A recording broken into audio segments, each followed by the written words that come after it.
Chers amis, chers frères et sœurs, ces semaines ponctuées par l'inattendu, le stress, la tristesse, mais aussi par de très beaux élans de solidarité, ont mis en évidence plusieurs comportements humains élémentaires, déjà très bien décrits dans la parole de Dieu. D'abord, les mécanismes utilisés par les adeptes du parti de la peur et du repli. Dans Deutéronome chapitre 20, verset 7, Moïse demande aux officiers de parcourir l'armée avant la bataille et de renvoyer chez eux les soldats qui auraient peur. Pourquoi ? Le texte précise « afin que leurs frères ne se découragent pas comme eux ». Quelle juste analyse du cœur humain. La peur est contagieuse. Rappelez-vous le travail de démoralisation des 10 espions de retour de Canaan avec Josué et Caleb. Les 12 espions observent le même pays, mais ils en donnent une lecture tout à fait différente.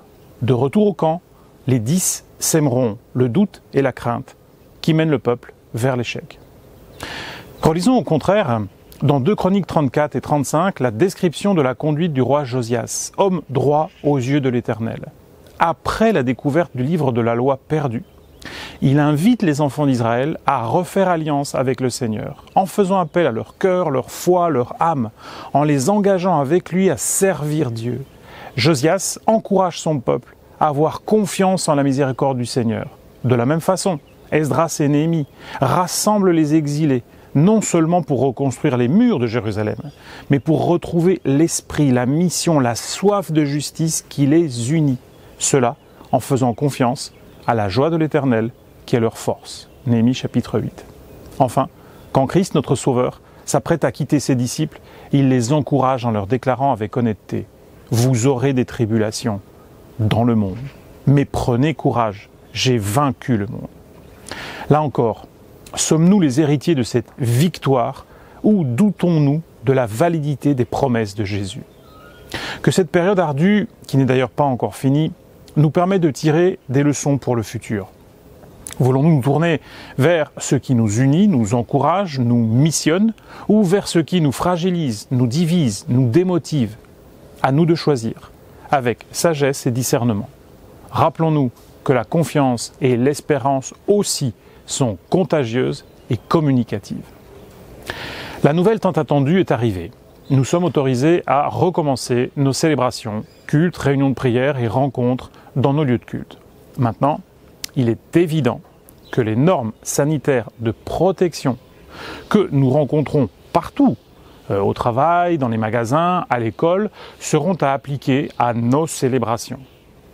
Par solidarité, avec ceux qui nécessiteront plus de temps pour s'organiser, nous avons décidé de reprendre nos célébrations à partir du sabbat 6 juin.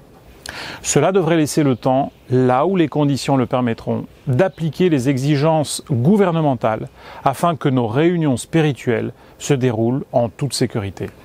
Vos pasteurs et comités d'église ont reçu des directives de la Fédération et du ministère de l'Intérieur pour organiser la mise en place des normes nécessaires. Nous vous encourageons dès à présent à les respecter avec beaucoup de rigueur et à faciliter en cela le travail du diaconat et des responsables locaux.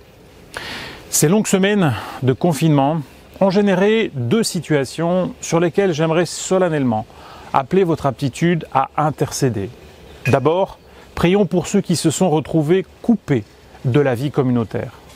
La possibilité nous est donnée de les visiter à nouveau, mais aussi de nous retrouver en Église. Que cela nous permette de retisser les liens qui s'étaient fragilisés.